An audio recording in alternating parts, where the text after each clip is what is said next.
17-year-old Gonzalo Martinez is a convicted felon. Prison walls can't hold him. He takes part in a daring escape.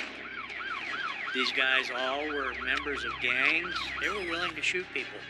He crosses the Mexican border and starts a new life as a drug kingpin. So there was a lot of partying going on. Strip clubs, women.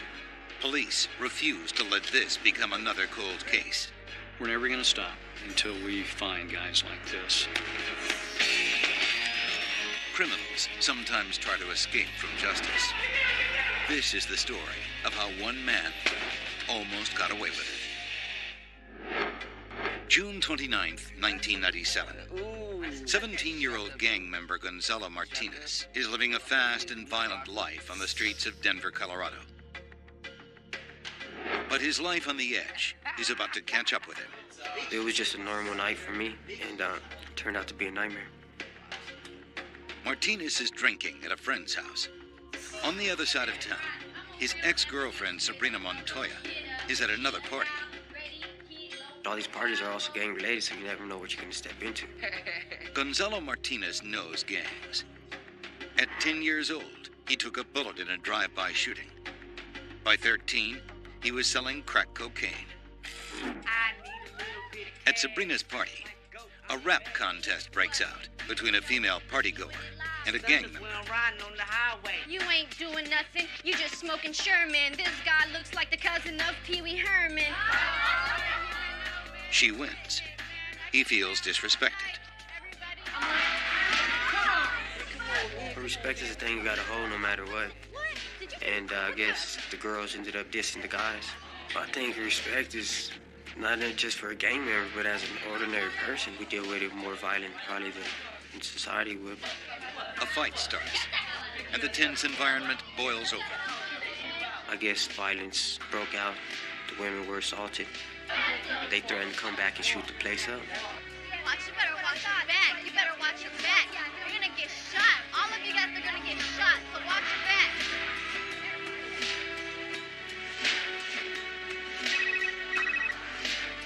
Hello? I just got out of this party and freaking some... What? Sabrina claims she called Martinez and asked for his help. For real. Yeah, man, let's go, man. Let's do this, man. Come on. Let's do this, man. I'll see y'all around, man. She picks up Martinez and another gang member. They return to the party.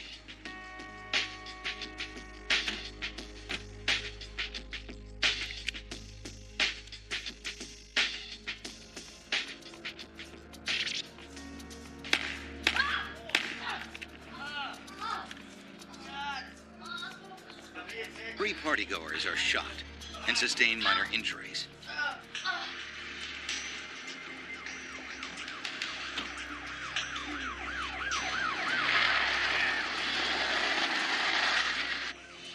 Did you see where the shooter went? No. Police arrive on scene and interrogate the witnesses. Listening to beats, and then all of a sudden, just, crazy ass gunshots going off. Within hours, Martinez is arrested. Sabrina is also arrested and charged with conspiracy to commit murder. Martinez claims he's innocent, but he is eventually convicted and sentenced as an adult. I was charged with 3 counts of first-degree attempted murder, and I was sentenced to 16 counts on each attempted murder to run consecutive for a total of 48 years.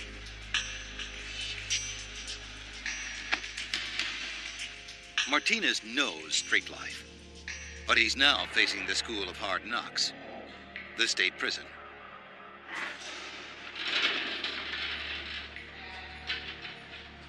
Martinez is about to get advanced criminal training that will forever change his life. At Arkansas Valley Correctional Facility in southeast Colorado, Martinez quickly makes friends with 23-year-old Alan Lucero and 21-year-old Alfredo Serna. He's a convicted murderer sentenced to 48 years in prison.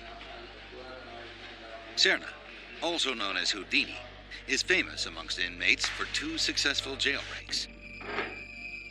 September 1999. Serna decides the time is right for another escape. He enlists the help of Gonzalo Martinez. I wasn't gonna go. I was only gonna help plan it. I was in the process of fighting my case still in the Court of Appeals. And so I figured I'd help plan it, but I wasn't gonna go. Serna gives Martinez his first assignment. He has to figure out how to defeat the perimeter sensors. He knows he has to get up close to the sensors to see how they work. He hatches a plan. He starts a fight in prison so that he'll get thrown in the hole. He knows that once he's out of the hole, he'll be put on a work program. And we would have to clean the rocks around the perimeter, around the fence. And I took that advantage to measure the sensors, see where they pointed, how the fences work, where was the best spot to cut it, where was the weakest spot, and the best spot to not be seen by the tower. And every night I would go back, I would draw it up. They plan the break with military precision, preparing for every possible contingency.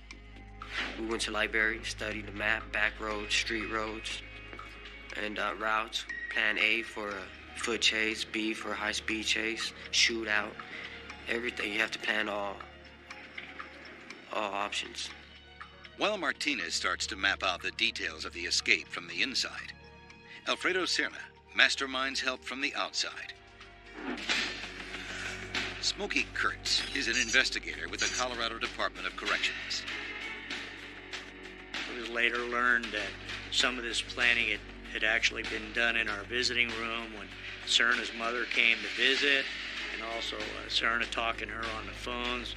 It was determined, yeah, they were provided with a getaway car, they had guns, they had drugs, they had money, pretty much everything they needed to get out of the area.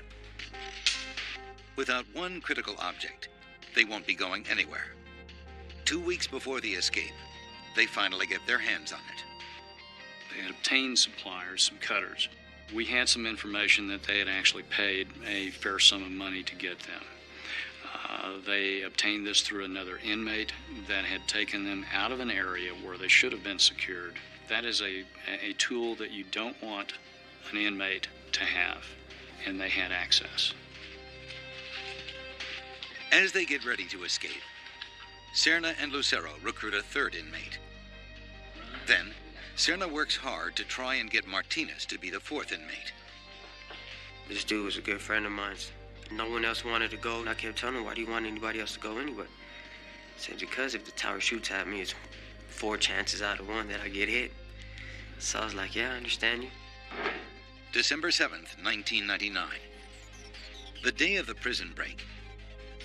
The fourth inmate backs out.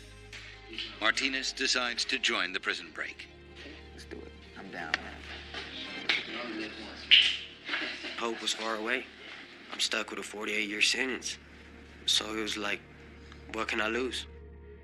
As darkness falls on Arkansas Valley Correctional Facility, Martinez, Serna, and Lucero know they have 2 critical advantages.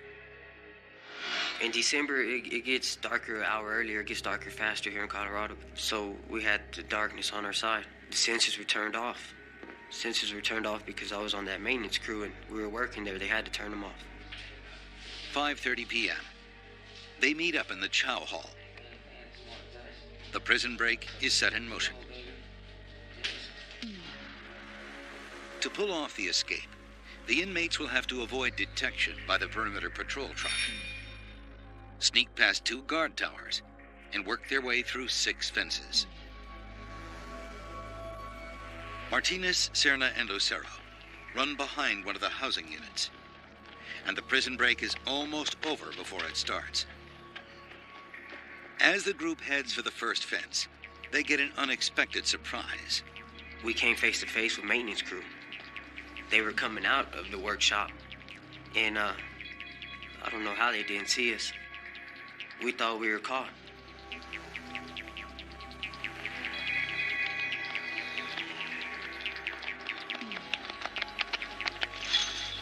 There's a camera right away there in the handball court. But evidently they didn't see us. We passed it, and it was just a regular fence. We jumped. And then now you had to deal with the sensors, but they were cut off. To increase their odds of a successful escape, they prearrange a well-timed diversion. While we were escaping, we had another fight happen in Chow. We had inmates fight for us, so all security would be there. And another fight broke out during the unit, so we had security running around all around it. They sprint for the next fence, exposed by the bright prison lights. Out in the open, they have nowhere to hide. Nearby, the prison's perimeter patrol guard is beginning his rounds. As Martinez cuts through the fence using the smuggled pliers, the patrol guard turns the corner, approaching their position. I told everybody, stay still, don't move. He doesn't spot them as he makes his rounds. While they are frozen in place, inmates inside the prison are watching the escape go down. Cutting through the fence takes longer than expected, putting the prison break in jeopardy.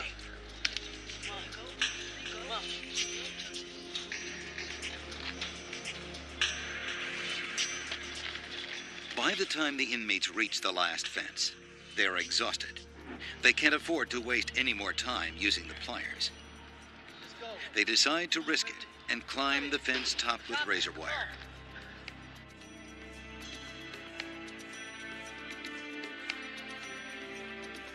Serna and Lucero make it over the last fence, hit the ground, and run towards freedom.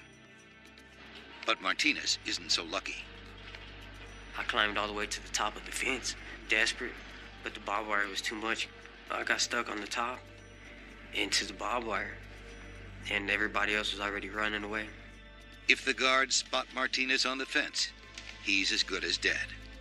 Once the inmate is on a certain fence, they are subject to being shot.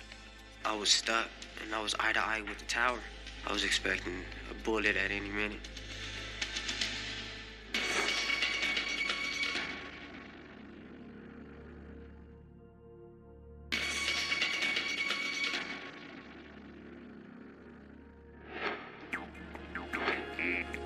December 1999. 3 inmates are escaping from a remote Colorado prison. These were very dangerous inmates. All 3 of them had committed an attempted murder or a murder. Gonzalo Martinez is the last to climb the final fence to freedom, but he's caught in the deadly razor wire. With one last heave, Martinez frees himself from the razor wire, dropping 18 feet to the ground. When I hit the ground, I was trying to catch my air. And then it hit me that, we made it. No alarms were off sounding. Nobody was chasing us. And I got up, we was running to the car, laughing, happy. They run across the street from the prison, where Serna's mother has left their getaway car.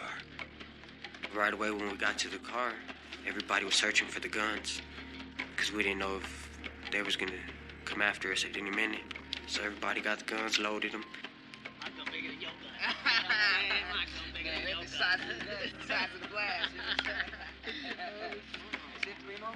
Our friend jumped in the driver's seat to start it, so we could leave. And the battery was dead. All you hear is ram. It ain't starting, man. Start it. Damn. The inmates hope they don't have to escape on foot, because they are in a desolate area and temperatures are below freezing. While they weigh their options, one inmate decides to turn in the escapees. He writes a note and hides it in an empty toilet paper roll. He then dumps it in a trash can near one of the correctional officers in his unit. When we got to the garbage can, they pulled it out and found that it said that 3 guys had jumped over the fence and were on escape. The call goes out that there has been a prison break. Investigator Smokey Kurtz is one of the first to arrive at the prison. You're not expecting to get one of those calls at night. My mind is rolling the minute I get in the car and head towards the facility. My first and foremost concern is, are our staff safe within this facility, and is the general public safe? And until they're captured, the general public is not safe. These were very dangerous inmates. Gonzalo Martinez was involved in the attempted murder of 3 individuals in the Denver area. Serna was an extremely dangerous individual who shot a police officer. Then Alan Lucero shot a 71-year-old man here in the Colorado Springs area. We knew we were dealing with some extremely dangerous people that we needed to get in custody as soon as possible. Back at the car, the inmates try one more time to get their getaway car running. Amazingly, it starts.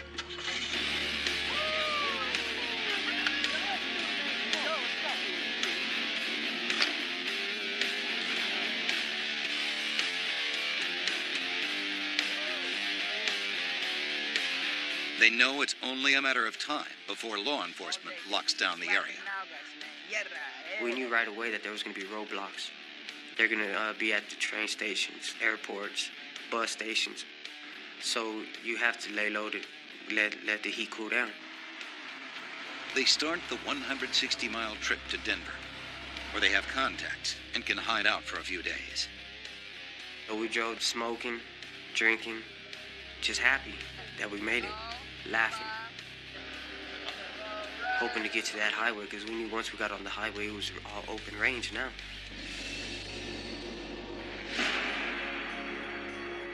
As the escapees hit the open road, the prison goes into total lockdown.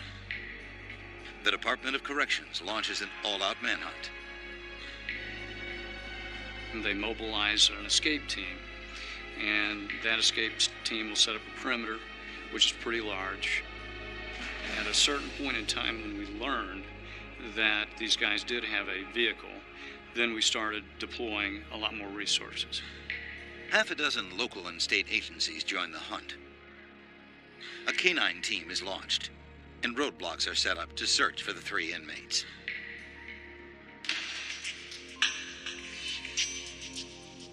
They were willing to shoot it out with us. They didn't want to go back to prison. They didn't want to be taken alive if that was the scenario, and they were willing to shoot people. Martinez, Serna, and Lucero now have a 2-hour head start on authorities. My biggest concern is the time is on their side. The more time they have, the colder the trail gets for us. They make it to Denver and try to keep a low profile. You just escaped from prison, and now you're driving around in a stolen car, just hoping we didn't get pulled over for anything now, because we're having a shootout no matter what. As they drive to a friend's house to get money and clothes, a marked Denver police car pulls in behind them. Denver police officer got behind us. And so everybody was like, just be still.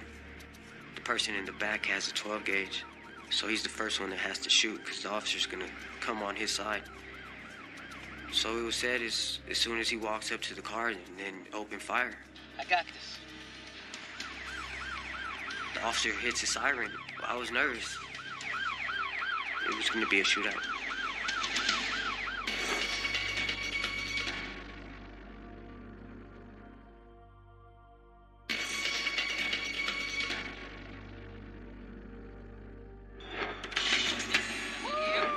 December 1999. 3 violent escaped cons are on the run.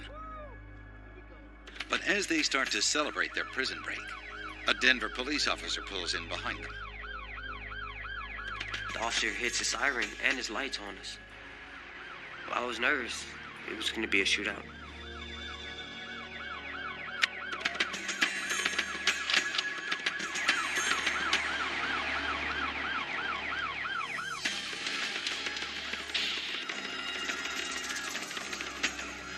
They prepare to fight for their lives.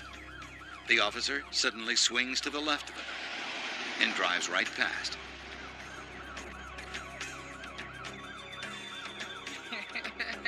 But as they breathe a sigh of relief, the Colorado Department of Corrections starts combing the streets of Denver. They know both Martinez and Serna are from the area, and they're starting to search the very neighborhood they are headed to. They generally gravitate to where they can find some resources. They're going to be looking for some money. They're going to be looking for someone to stay with. So they're going to go to the only people they know, their friends. In this case, other gang members. Yeah, for real, man. It's good to be back, man. Martinez, Serna, and Lucero hook up with fellow gang members to get clothes and money. Yeah, they got me, though. I got out, though. And they start to plan their next move. There was really no plan after getting out of the prison. The plan was me and my friend were going our way, and the other guys were going their way. See you, brother. Yeah, take care, brother. But once we got out, everything just changed. Mexico just came up. Mexico, man. Well, I figured maybe I could go to Mexico for a while and then maybe let it cool down. Mexico? After 48 hours on the lam, Martinez, Serna, and Lucero decide they need to get out of Denver.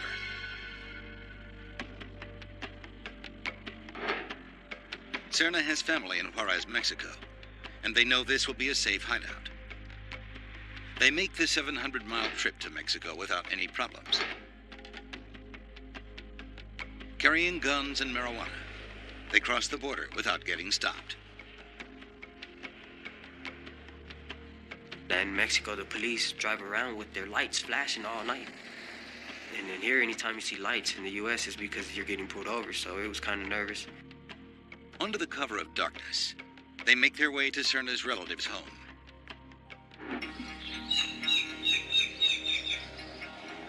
When we woke up the next morning and walked out that house, we were in like the poorest part of Mexico. Houses out of cardboard, dirt roads, no pavement.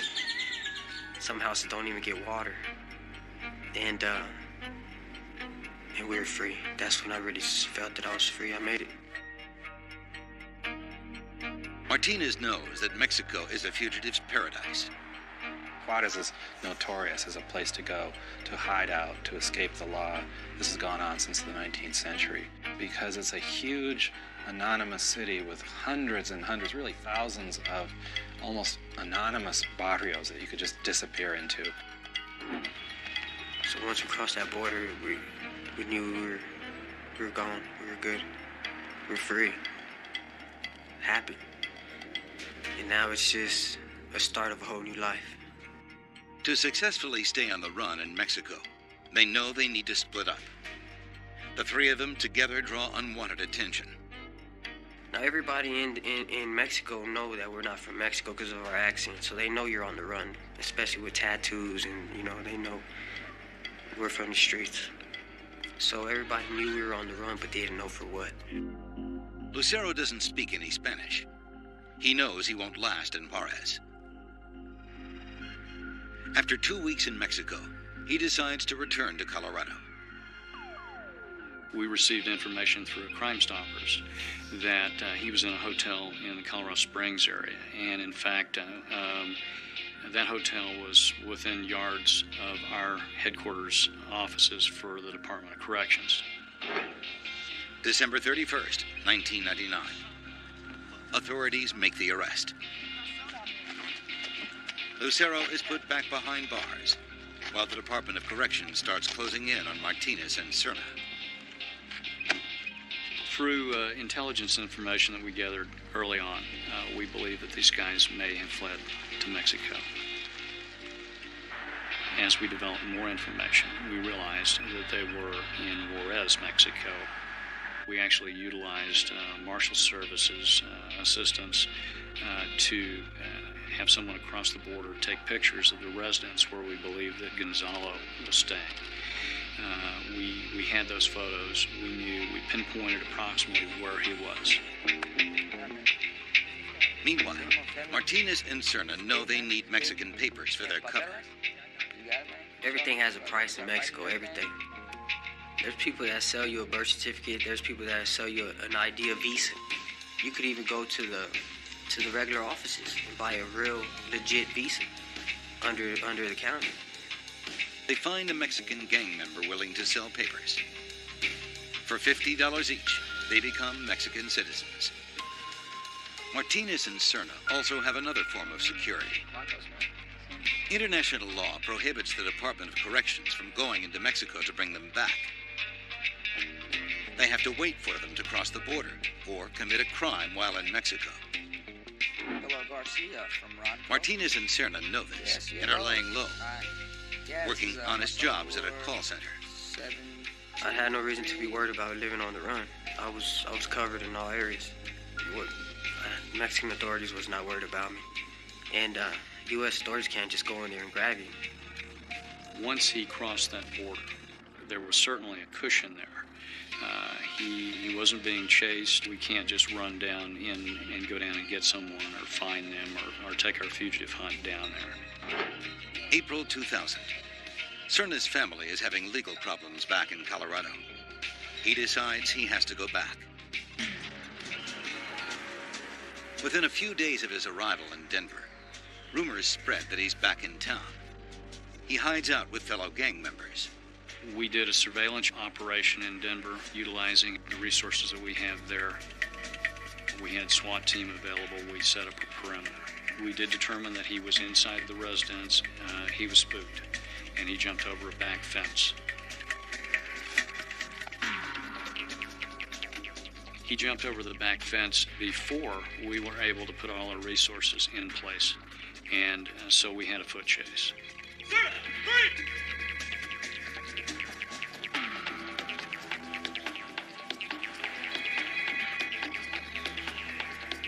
And he finally jumped out onto a street, over a fence, right into the arms of the Denver SWAT team.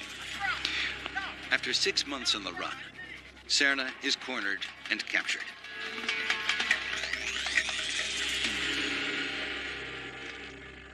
While Serna is thrown behind bars, Martinez is existing in a state of squalor.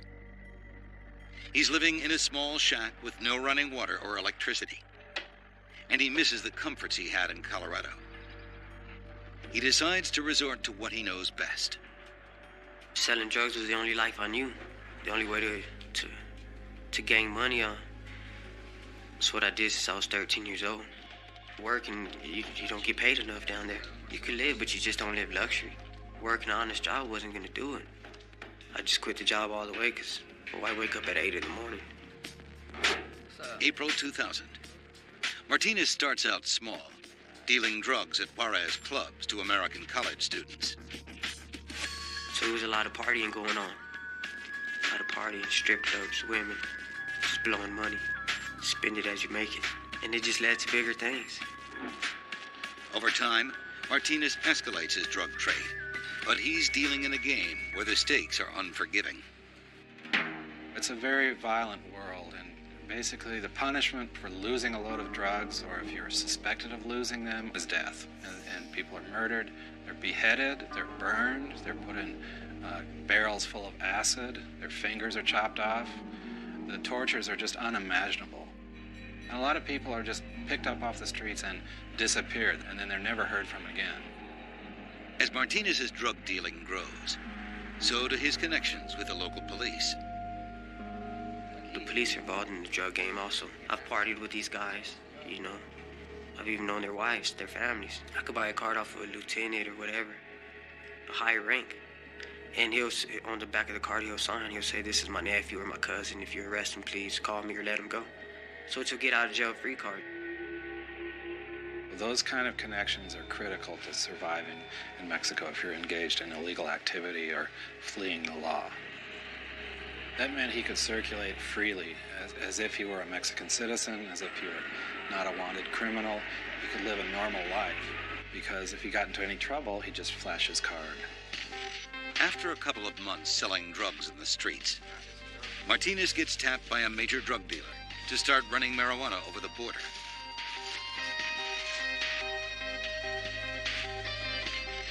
He's now pulling in $60,000 a week.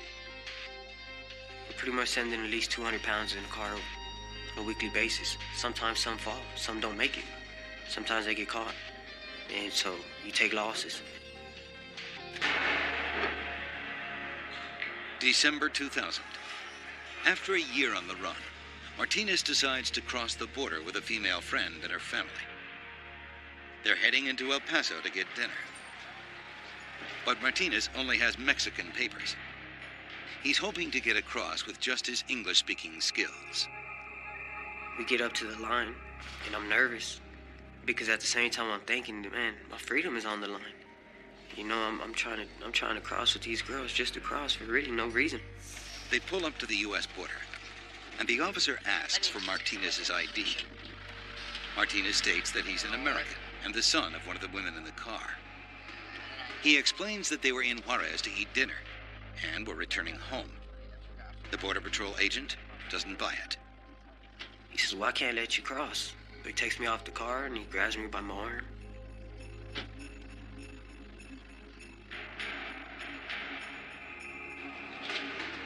As soon as the door closed, I heard the closing of the door, and my mind right away snapped to my survival mode. I'm looking at the roof, I'm looking at everything, I'm trying to find a way out of that door. And I'm trying to avoid that fingerprint machine because once they fingerprint me, I know it's all gonna come up. He's taken straight to the fingerprint scanner. So I was gonna do whatever it took. It wasn't gonna deserve what I was planning on doing to him, but I needed to get out of there, by all means. Oh, man, I gotta go to the bathroom, man. I know I can't let myself get fingerprinted. So I tell him, hey, officer, I need to use the bathroom. He says, well, you can't hold it? I said, I gotta use number 2. I already had to go before we came. I said, I can't hold it. I need to go for real. The Border Patrol officer agrees to let Martinez use the outdoor bathroom. As soon as he pressed that code on that door and it opens, I just got a relief, and I just knew I had to fight now. You know, I'm gonna have to hit this guy and get away free and run. Martinez has talked his way out of the holding area, but now he has to make a desperate move to stay on the run.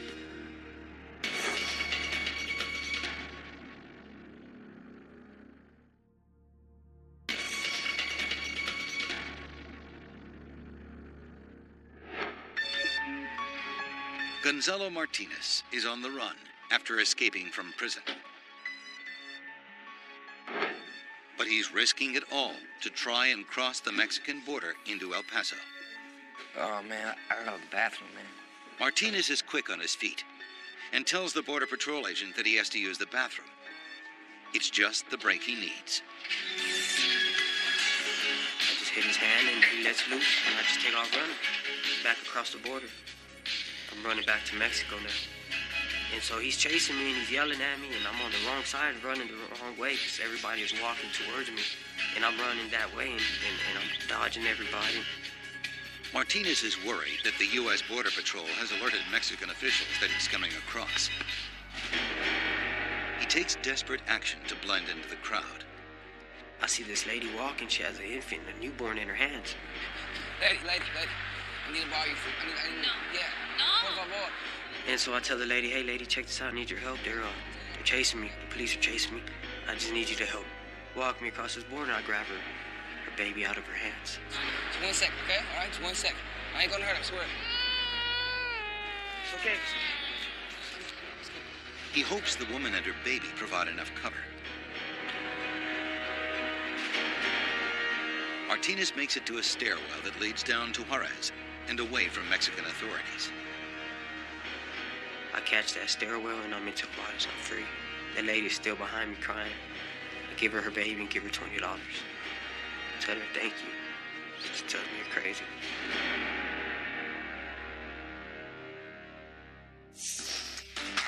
Once he's safely back in Juarez, Martinez decides to up the stakes. He starts expanding his drug running operation. I think he was smart. I think he was tough. I think he was experienced.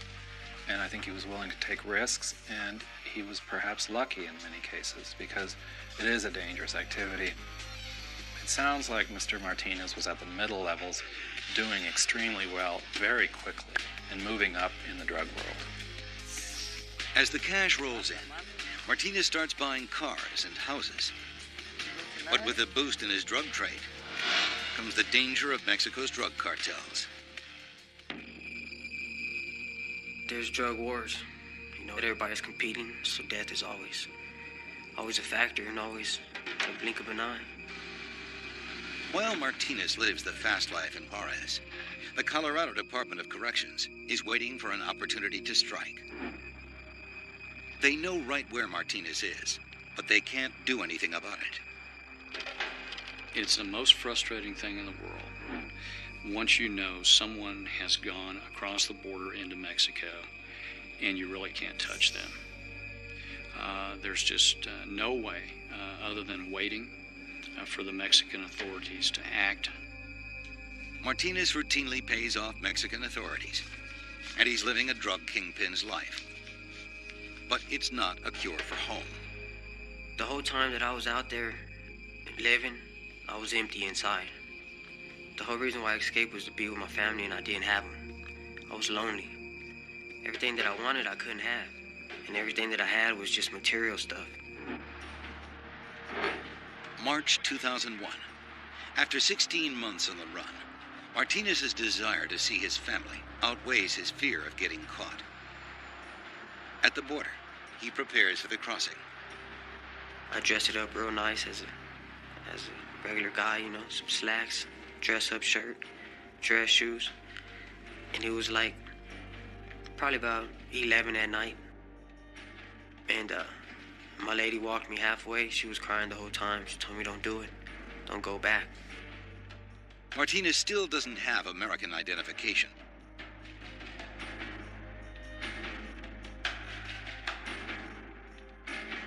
He approaches the Border Patrol station. I tell her, ma'am, I just got robbed by some guys down here in Mexico. They took my wallet. They took everything. I don't have no identification. I said, I came out here to party, and my parents, my family don't even know that I'm out here. The agent is suspicious. She calls her supervisor and brings Martinez into a holding area. The same holding area that held him captive 3 months ago. They sit me in front of a desk. Fingerprint machine is there. And then a lot more guards start coming, and they get behind me. And they start saying, is this the runner? Is this the runner? And I'm like, the runner? I'm like, what are you talking about? They see my tattoo, and they tell me, that looks like a jailhouse tattoo. Have you been locked up? And I tell them, no, never. He said, what gang are you from? I said, I don't belong to any gang. The agents don't believe Martinez's story. And they tell me, those are jailhouse tattoos. So I'm explaining to them that they're not. They said, well, we want to fingerprint you. There's no way out of it. So at that point, I said, I'm done. Martinez is detained and surrounded by border agents. You have your left hand. And now they are running his fingerprints. If they find a match, his life on the run is over.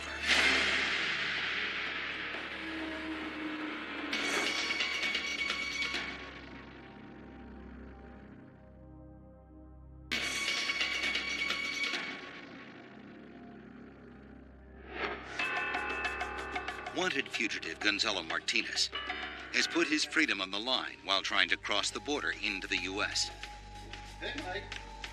He's surrounded by armed Border Patrol agents, and he doesn't see a way out. So I take the fingerprint, and they're waiting for the results to come back. And all these guards are still behind me. I'm still thinking about running. All right.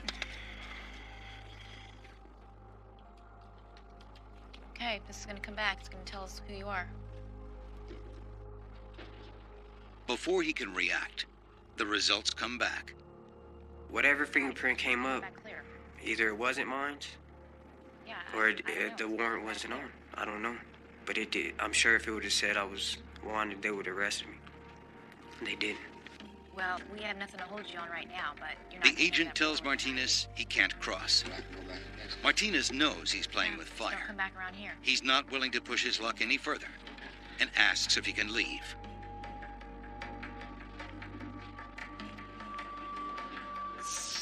When I'm walking out, I'm trying to walk fast because I don't know if they're going to come back and say, hey, come back or something. So I'm trying to walk fast. I'm pretty much jogging my way back across. And I get back across and just happy. Martinez returns home and slips back into his life of drug dealing and partying. August 2002.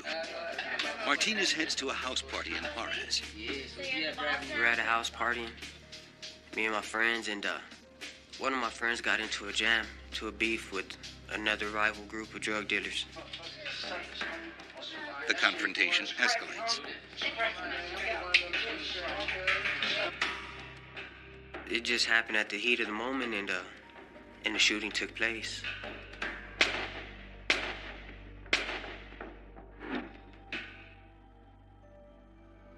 A few people were shot.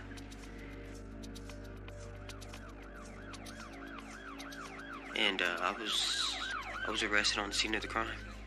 Martinez, using his fake paperwork, is tried for the murders as a Mexican citizen. And Mexican officials don't discover his outstanding warrant from the United States. But it isn't long before U.S. law enforcement gets the break they need. The victim's family knows that Martinez is on the run. They go to the judge and they tell him, you know, he's an American, he ain't Mexican. He's on the run from the U.S. So now the FBI, Mexican FBI gets involved. They start fingerprinting me. They take off my shirt, pictures of my tattoos, and it comes out. You know, they finally find out my real name. After 21 months on the run, it's over for Martinez. Law enforcement have their fugitive. Political entanglements hold up the process. It takes 2 years to extradite Martinez back to the U.S. The case draws the attention of both governments. President Fox down in Mexico was working with the State Department and Colin Powell and so on to bring this to a head and to get Gonzalo brought back to the state of Colorado. When Mr. Martinez was extradited, this was a fairly rare thing. And so it indicates the U.S. government cared very deeply about this, and then the Mexican government took a real hard decision and decided to cooperate. Martinez is willing to do anything to avoid extradition. He wants to stay in Mexican prison because he knows he can buy his way out. Even behind bars, he's trying to manipulate the system. A new prison was my only option, but it was either in Mexico or in the U.S. So I tried to catch cases in prison in Mexico. I stabbed inmates. I caught drug cases. I was selling drugs in prison, and they wouldn't charge me. They said, we're not going to charge you. We know you're trying to stop your extradition.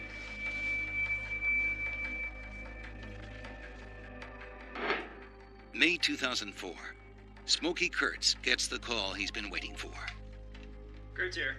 I had received a call from the Inspector General, and I was in Pueblo on some business, and received a call from him and said, My passport. You got your passport? And I said, what for? He said, you're going to go to Mexico City and bring back Gonzalo Martinez. So it was a total shock. Martinez is put on a commercial flight for the trip from Mexico City to Denver, and he's still looking for a way out. His one question to me was, well, what happens if I get unruly? And I said, well, do you know how to fly this airplane? He says, no. I said, well, then you better remain in your seat.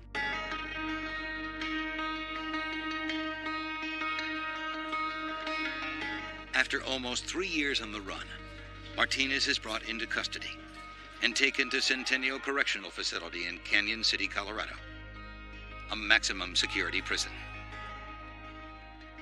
He'll have to serve the remainder of the sentences that he had in place at the time, which were for the attempted murders. On top of that, I believe he has a 12-year sentence for the escape. So he's got a considerable amount of time that he's going to do. Nowadays, a cold case is something we don't stop on. We're never going to stop until we find guys like this because of the danger. Martinez almost got away with it. And in case he's thinking about a repeat performance, the Department of Corrections is prepared. He's going to stay at a higher custody level for quite some time. We are going to keep an eye on him. Certainly, he's escaped before. He could escape again. For Martinez, there's no remorse, only pride.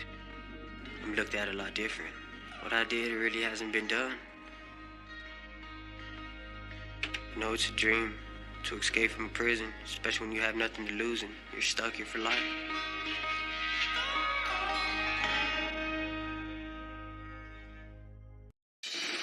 A quadruple murder shocks a small town in Florida. mastermind behind the violence, Scott Burnside, is nowhere to be found. We looked everywhere for Burnside. He was on the run. He was gone. He flees the country to a South Pacific island. He ran as far as he could possibly run. And sends the police audio tapes to taunt them. Good afternoon, gentlemen. This is Scott Burnside. Let's just cut the crap here, guys. Police are now on a desperate manhunt to track him down. Criminals sometimes try to escape from justice. This is the story of how one man almost got away with it.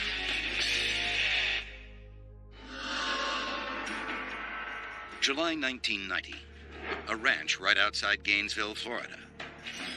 29-year-old Scott Burnside is in a workshop building a homemade gun silencer out of pipe and steel wool. Hey, buddy. What's up, Austin? How you doing? His best friend, Dorsey Sanders, joins him.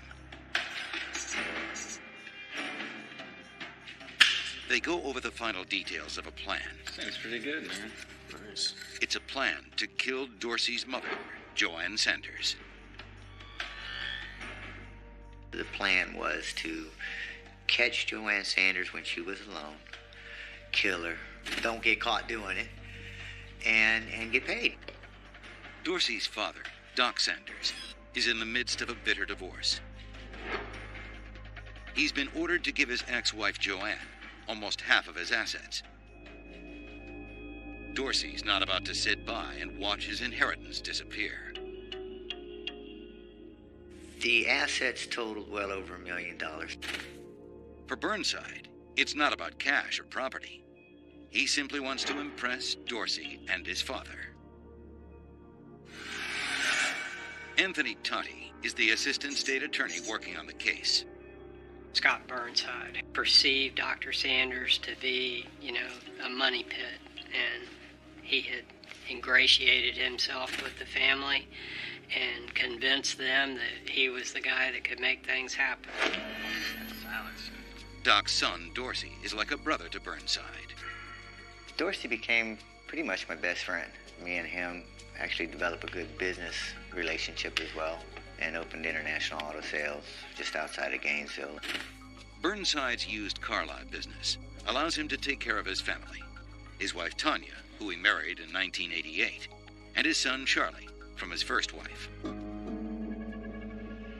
By mid-July 1990, the Sanders divorce has reached a boiling point. A judge has ordered Doc to pay Joanne a large portion of her settlement, $171,000. Doc was actually having to write her a check, and that's what made things, I guess, explode. Dorsey's determined to protect his inheritance. Burnside helps him come up with a plan. Eliminate Dorsey's mother, Joanne, but get someone else to do the dirty work. Burnside recruits John Barrett, a mechanic at the used car lot, to commit the murder. He started working for us part-time to make a little extra money, pay off one of his cars that he was short of paying for. Hey, Barrett, how's it going, man? Burnside offers Barrett $20,000 to kill Joanne Sanders. By late July, Burnside is ready to pull the trigger on the plot. He sends Barrett to Joanne's home in Floral City, Florida, to do the job. He had parked his car out on the side of 41, and under a ruse went up to the house saying his car was broken down and it was needing water. Barrett approaches Joanne's house. To his surprise, he sees two men standing outside of Joanne's home. He pretends his radiator is leaking and asks them for water. He was going to commit the murders then, but he somewhat backed out. He didn't like something about what was happening there, so he left. 2 weeks later, on August 3rd, Burnside sends Barrett back to Joanne's home.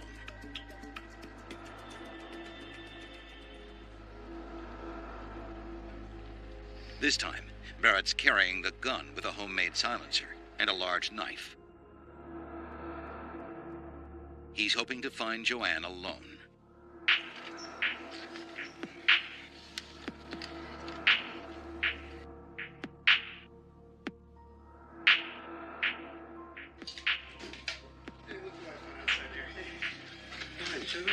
He brought some beer in, started drinking beer with her and her fiance, Jerry Lee Clark, and some guy that was helping remodel the kitchen. And they were hanging out.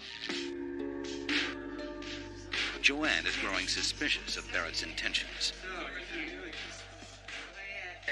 She notices a large knife and a bulky object tucked in his pants. Thinking back to her messy divorce, she wonders if Barrett was hired by her ex-husband to spy on her.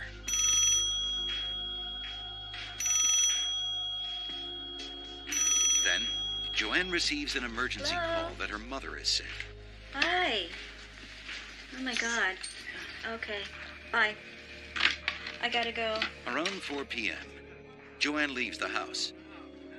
On her way out, she notices something odd. Barrett's truck is parked far away, instead of in front of the house. It bothered her enough that she wrote down the tag number on the truck as she was leaving. With Joanne gone, her carpenter Roger Wilson and fiancé Jerry Clark head out to run a few errands. Oh, that's right. Yeah, we gotta go. Leaving Barrett alone in the house.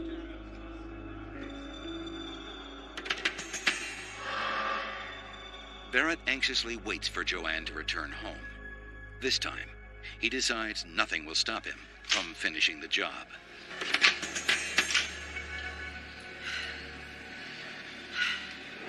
Oh, Johnny, great, you're still here. Look. Wilson returns alone after an hour. When he turns his back, Barrett pulls the trigger and puts a 9mm bullet in his head.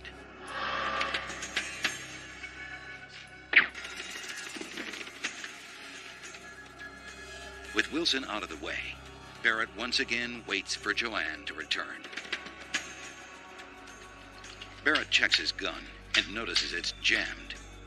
He's going to need another weapon.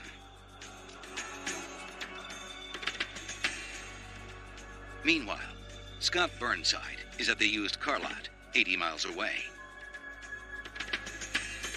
He has no idea that the plot he helped create is spiraling out of control. Back at Joanne's house, Clark returns with his neighbor, Robert Hemingway. Barrett surprises them, brandishing his pistol. They have no idea it's jammed. Down on the ground. Down on the ground.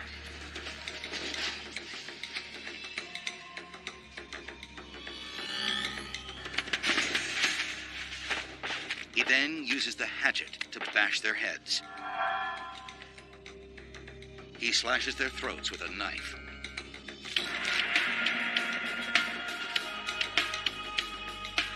Barrett now has another problem. A neighbor on the street stops by the house looking for Hemingway.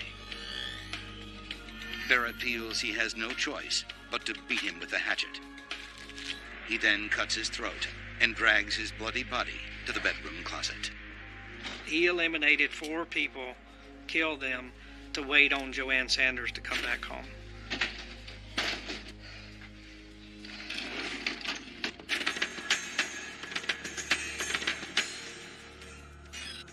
Back at the used car lot, Burnside nervously waits for news, hoping that he can keep his hands clean.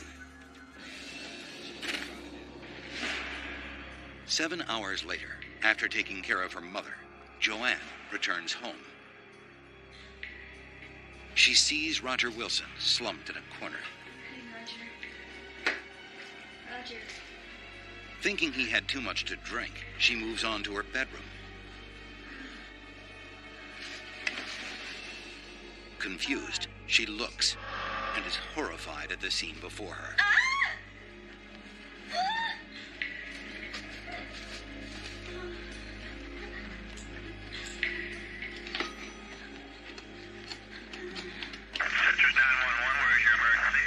I don't know. I just got home and I think I got kind of admitted.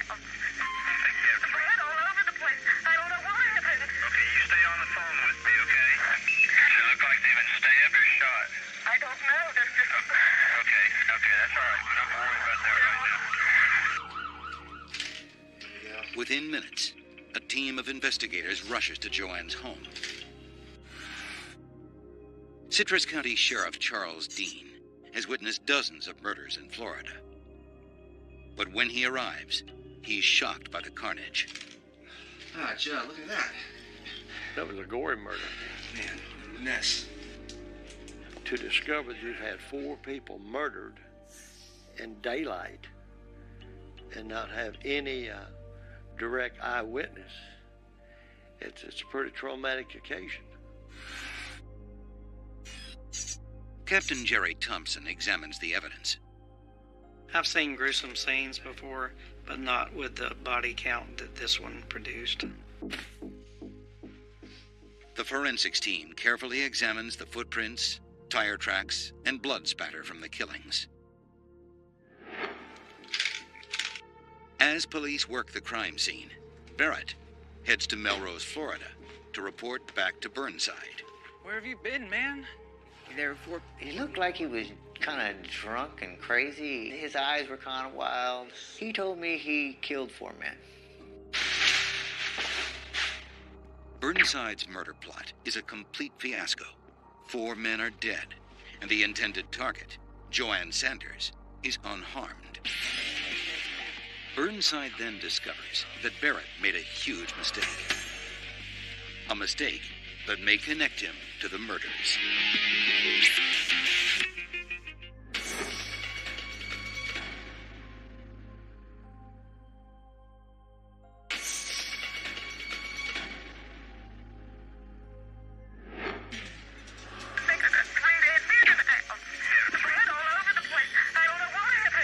August 1990.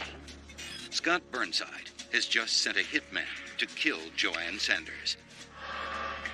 But the plot takes an unexpected twist. Look like David, stay up your shot. I don't know. Okay. And 4 men are dead. Okay, are they bleeding real bad now? I think that's it. Nobody's moving. Burnside's now worried he'll be connected to the crime. Why is this truck here? I asked him, were you driving that vehicle when you did this? Yeah. I said, where was this vehicle parked when you killed these 4 men? Well, it was kind of out in front of her house. The vehicle was a vehicle that I had just taken in on trade at the car lot. My immediate concern was that the authorities are going to come. They're coming. I know they're coming. The intended victim, Joanne Sanders, gives police the license tag number from the suspicious truck. Within hours, authorities trace the vehicle tag to International Auto Sales, a used car lot in Melrose, Florida. The owners are Dorsey Sanders, Joanne's son, and his business partner, Scott Burnside. Immediately, the bells and whistles started going off because Melrose is where the ex-husband lived. Now it began to genuinely appear to be an attempt to kill Joanne Sanders that had gone bad. Back at the station, police learn about the messy divorce between Doc Sanders and his ex-wife Joanne. They also learn about John, the mysterious visitor who stopped by Joanne's home on several occasions.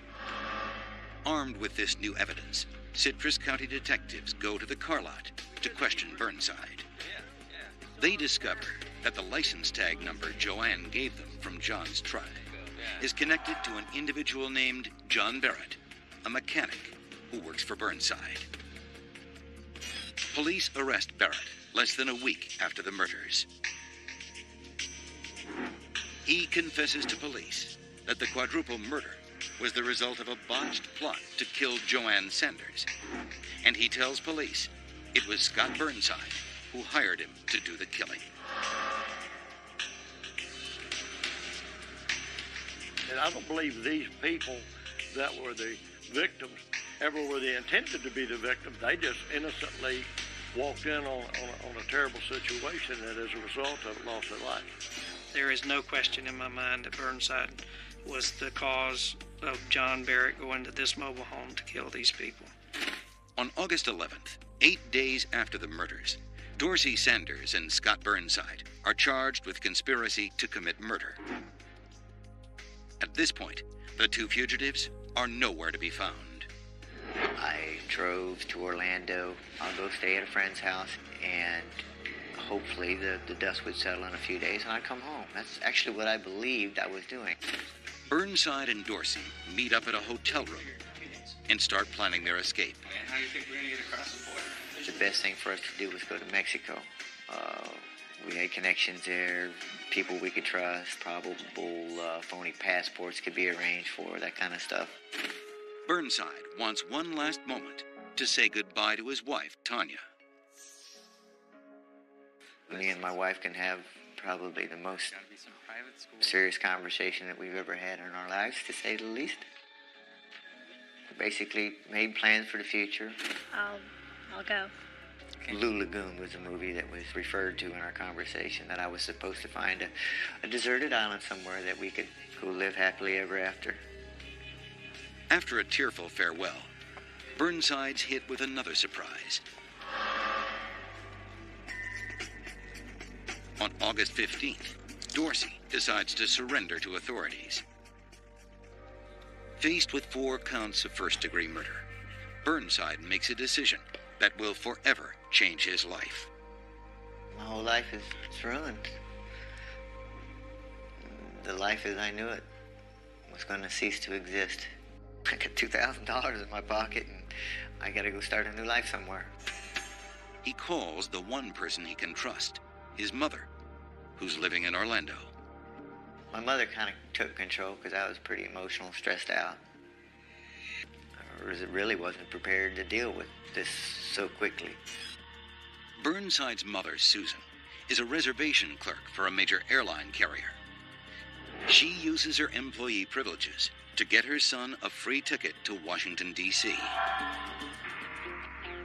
I figured I would probably need a city with good public transportation at least, and a big city to kind of feel like I'm getting lost in. So Washington, D.C. was a perfect spot for that. A week after the murders, Burnside flies to Washington, D.C. under a fake name and checks into a rundown motel. To save money, he quickly adopts a diet of peanut butter and jelly sandwiches. At night, he gets drunk to numb his fears of being caught. I was an emotional wreck. So at night, I would go get some beer, or a bottle of booze or something, and drink enough to go to sleep every night. When I talked to my mom, sometimes it got hard, and I still miss Tanya, I still miss my son. After a week of living in a rundown motel, Burnside's anxious to get settled. I needed a permanent place to stay. I needed a job. I needed ID, somewhere to get around. So I bought a bicycle. During the days, that's what I was doing, sightseeing, learning the town. Burnside realizes he needs an alias to conceal his past. He takes on a new name, Scott Lazarus. With a new identity, Burnside moves into an apartment and gets a job for $6 an hour. I got a job painting under the table, of course, and that's how I survived the whole time I was in Washington, D.C.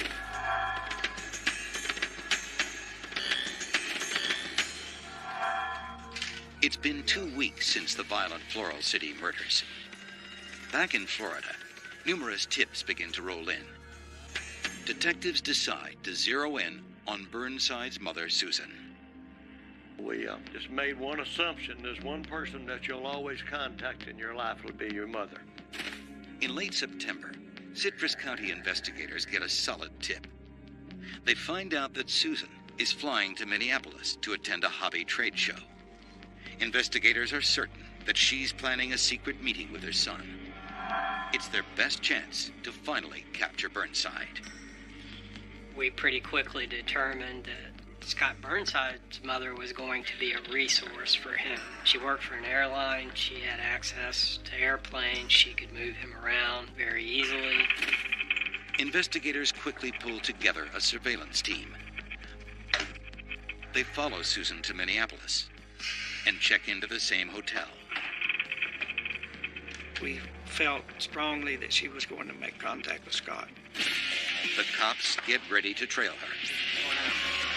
They're convinced that this could be the end of Burnside's run.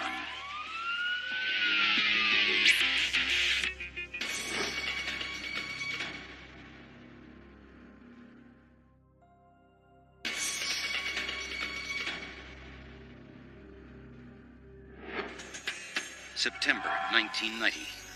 More than 30 days have passed since 4 men were brutally murdered in Florida. Police believe they are hot on the trail of fugitive Scott Burnside. When Burnside's mother, Susan, makes a trip to Minneapolis, detectives suspect she's planning to meet with her son. Investigators follow Susan closely. But there's no sign of Burnside. They monitor her phone calls and never let Susan out of their sight. But by the 4th day, Susan still makes no attempt to meet with her son. She checks out of the hotel and gets back on a plane to Orlando. It's a dead end for investigators. I don't know if she was leading us away from something, which is a possibility, but she didn't really make contact with anyone that we thought would be significant. Back in Washington, D.C., Burnside feels a rush of loneliness. I was really homesick. Anyway, I couldn't stand it any longer, even though I knew I can't call anybody in my past. The hardest thing was, without question, was not seeing my wife, not being with her. So I called up her best friend. I said, "Hey, Michelle, where's Tanya?" Michelle tells Burnside that Tanya is staying in Philadelphia with another man. And it just broke my heart. That was it. Okay, thanks. Gave me the phone number. I hung up, went straight to the train station. I was on a mission to go to Philadelphia, and I don't care if police caught me or not at that point. As soon as he arrives in Philadelphia, Burnside calls Tanya. I talked her into coming down to the train station. I said, "I don't care what you do to get here. I gotta see you." 3 hours go by, and Tanya still hasn't shown up. Then, he finally spots her walking towards him.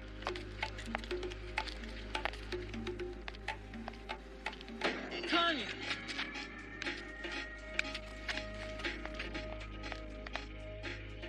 She showed up. And just looking at her, you know, I'm done let my beard grow, and I done dyed my hair. I'm wearing secondhand clothes, and she pulls up looking like $1 million. We talked. We cried probably more than we talked, but she still promised. She'd come live with me when I found that little special place.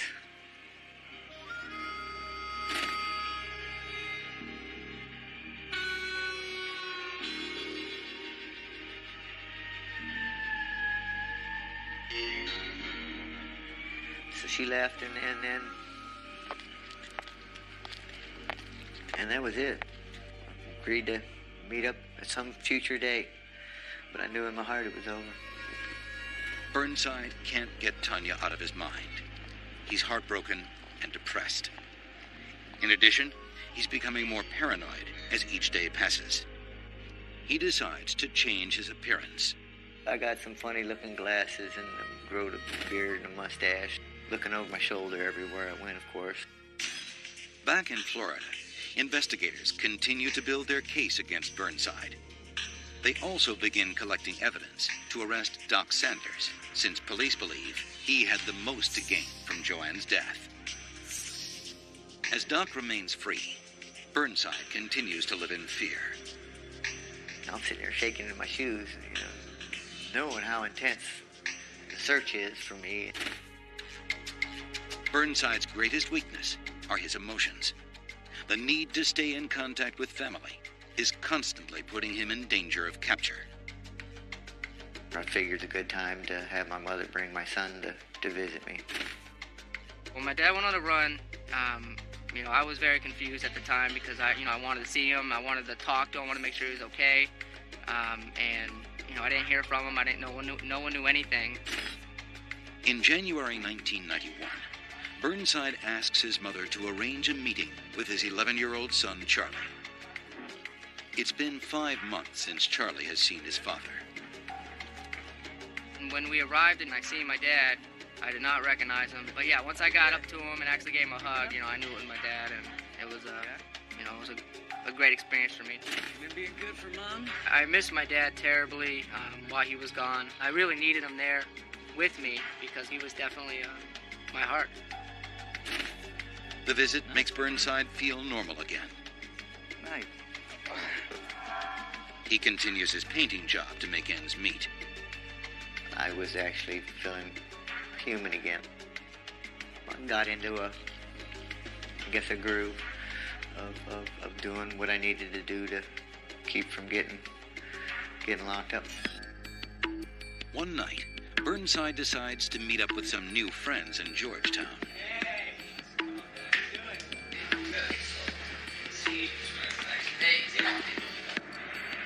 It would be a decision that he would soon regret. Yeah, you're the one driving tonight, too. Hey, guys.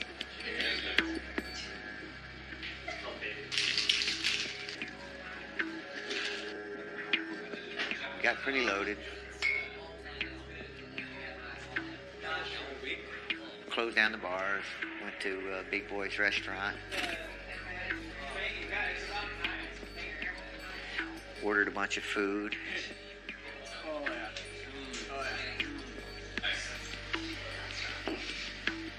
And I fell asleep at the table. The waitress notices Burnside slumped over in his chair. Ridiculous. You and Drunky McSleepington are out of here. She tells his friend to get him out of the restaurant. Well, my buddy Mike, he doesn't know that I'm a wanted felon. See ya. So he just helps me out to the car. She got you. Sit. All right, sleep. Puts me in the front seat of his car and continues eating his breakfast. We just had a couple customers in here, totally unruly. Waitress, I guess, didn't like that too much So you might want to come check it out. and called the police. Burnside passes out cold in the front seat of the car. Suspect spotted. Then, suddenly, he's jolted awake by a blaring light shining in his face. Are you okay, sir? Police knock on my window.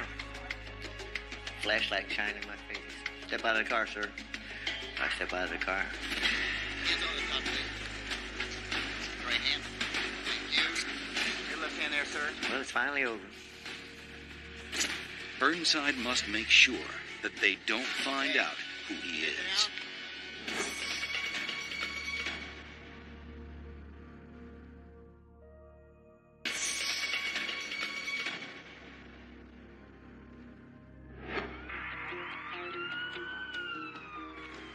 January 1991.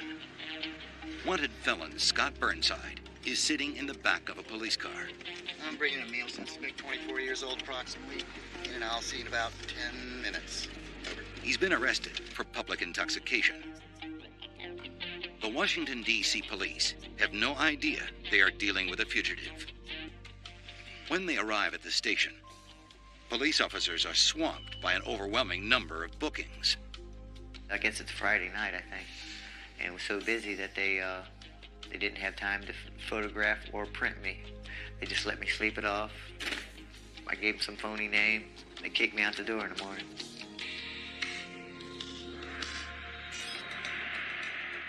Burnside's luck is short-lived. He learns that he'll be featured on Florida's Most Wanted Fugitive Bulletin.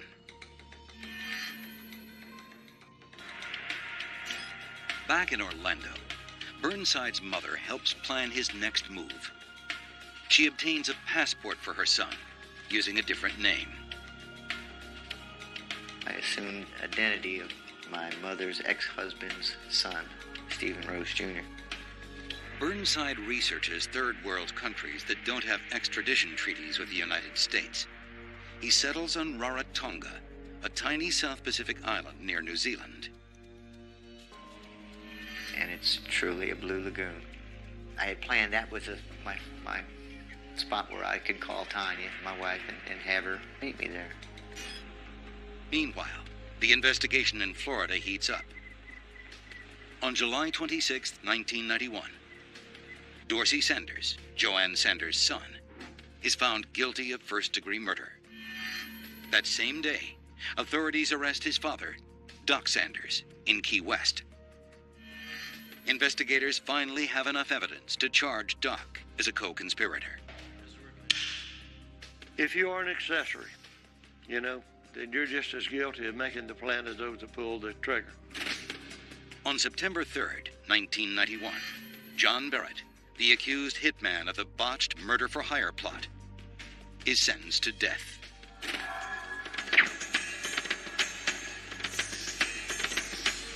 There is no question that Florida's death penalty was written for John Barrett.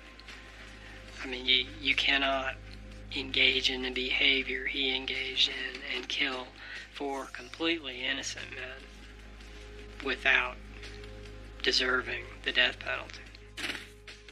Then, the state attorney's office receives a mysterious package. It's a tape recording from Scott Burnside. Good afternoon, gentlemen.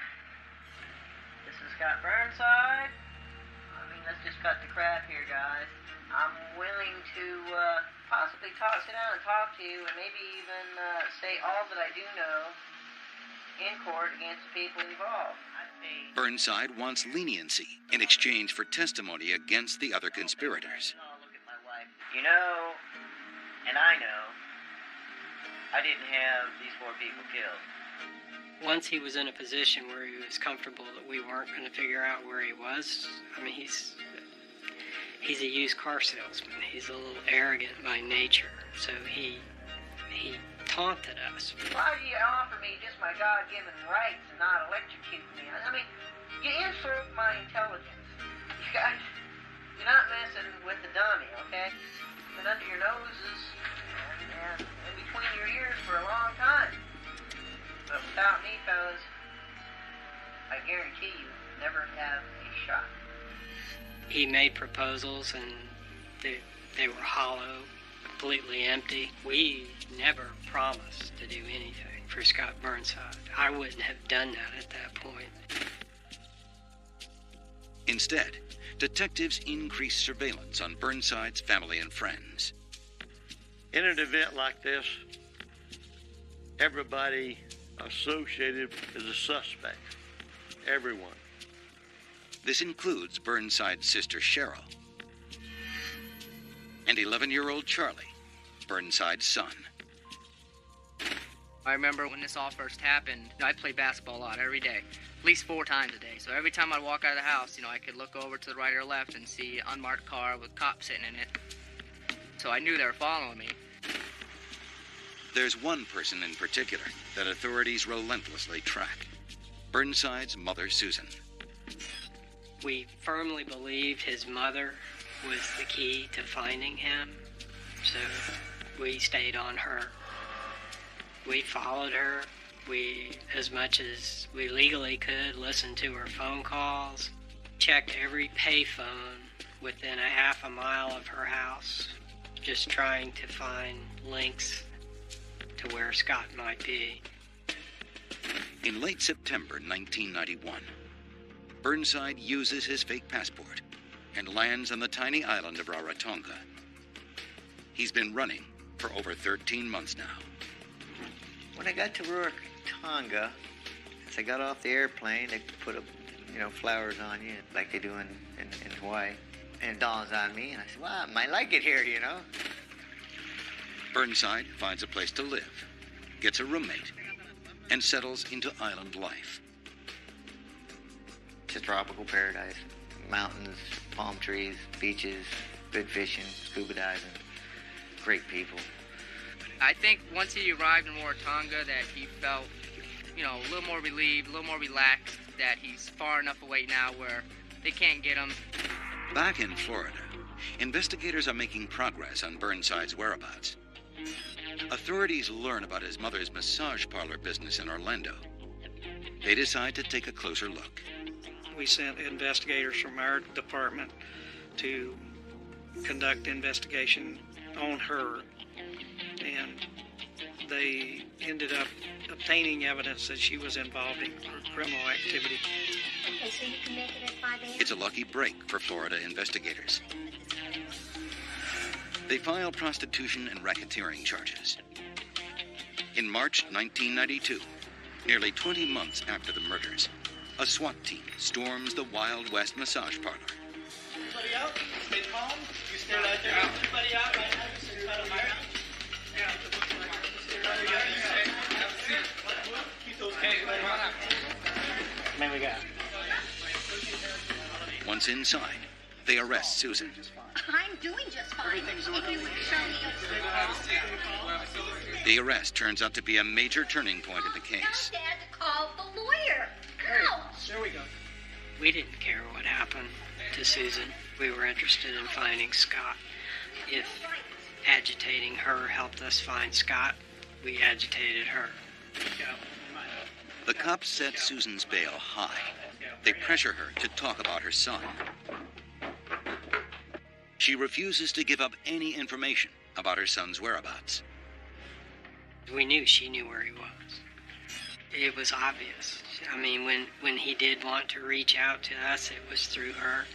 Then she surprises authorities. Susan comes up with enough cash to post her bond and get out of the country. It caused her to have to tap resources other than just the cash she had in her pocket, giving her mother's residence as collateral for her bond. Fed up with the constant police surveillance, Susan and her husband jump bail. They decide to join her son in Rarotonga.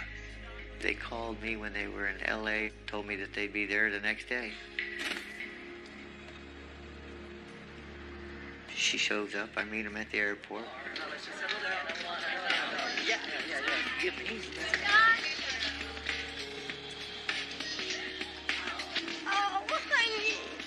How are you? She tells me about the SWAT team, and she's tired of it. She was so tired of having to deal with that surveillance.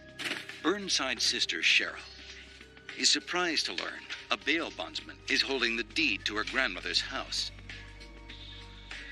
She decides to finally cooperate with authorities, tired of the strain her brother's life on the run is putting on the family.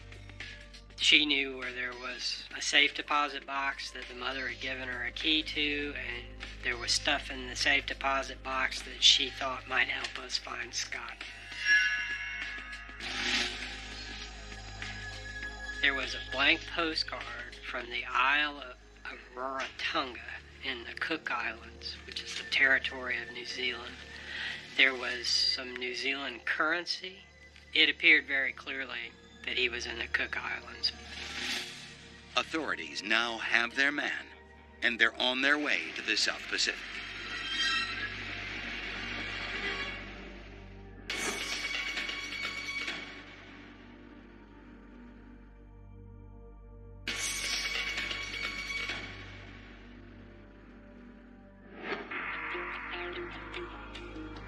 April 1992, the South Pacific island of Rarotonga. Scott Burnside has been living on the lam for nearly 20 months, but his run from the law may soon come to an end. Authorities have been tipped off, and they're on a flight to the South Pacific. Within a week of Burnside's mother and stepfather's arrival on the island, they abruptly start packing up. Burnside's just received an unexpected warning from a friend. And your passport? Said somebody had just called him from the authorities. They were asking questions about me, where I was living. I'm thinking that the authorities followed my mom. Somehow tracked her to the island. The three of them decide to flee to New Zealand. At the airport, Burnside is anxious as officials check their passports. My mother and her husband were able to go through.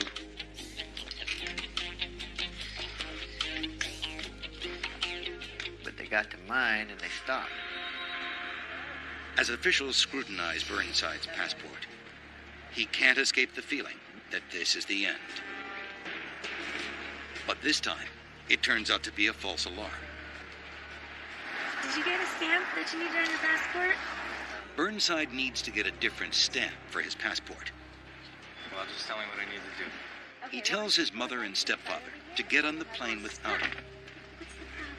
Since it's Good Friday, all government offices are shut down. Burnside reschedules his flight for Easter Sunday. I gotta find this guy that stamps your passport so I can get the next plane, which was Sunday. Burnside gets his passport stamped on Sunday morning. But the delay will cost him everything. On Easter Sunday, Burnside is finally ready to board his plane. He hands his passport to airline officials. Then, he hears his name. Mr. Burnside? Scott Allen Burnside. Let me see your passport. A couple of the local police officers stepped out from the corner and said, "Mr. Burnside!" Of course, I'm not paying him no mind. "Scott Burnside, turn around. We know who you are." They didn't have no guns. I could have ran from them. But instead, Burnside gives up on April 19th, 1992, after living on the run for more than 20 months. Ready to come to terms with the long arm of the law. I'm tired of running. So I was ready to go back and face what I had to face. Florida authorities breathe a final sigh of relief. They can't believe the chase is over. He ran as far as he could possibly run. I mean, this place is literally on the other side of the earth from Florida. And we found him. On January 19, 1993, Scott Burnside is found guilty on 4 counts of first-degree murder, solicitation, conspiracy, and accessory after the fact. He receives 4 life sentences. I'm going to prison for a long time. Now they're going to try to cook me. So yeah, it was a horrible experience. 2.5 months later, Doc Sanders goes on trial. On April 1st, 1993, the public is shocked to hear that the jury returns with a verdict of not guilty. Today, Scott Burnside is serving 4 life terms at Hardy Correctional in Bowling Green, Florida. Scott! As for his mother, Susan, she was battling cancer when she traveled to the South Pacific. How are you? She passed away in 1993. For Citrus County investigators, it was a case filled with endless twists and turns. A bungled, ill-fated conspiracy that resulted in the deaths of 4 innocent men.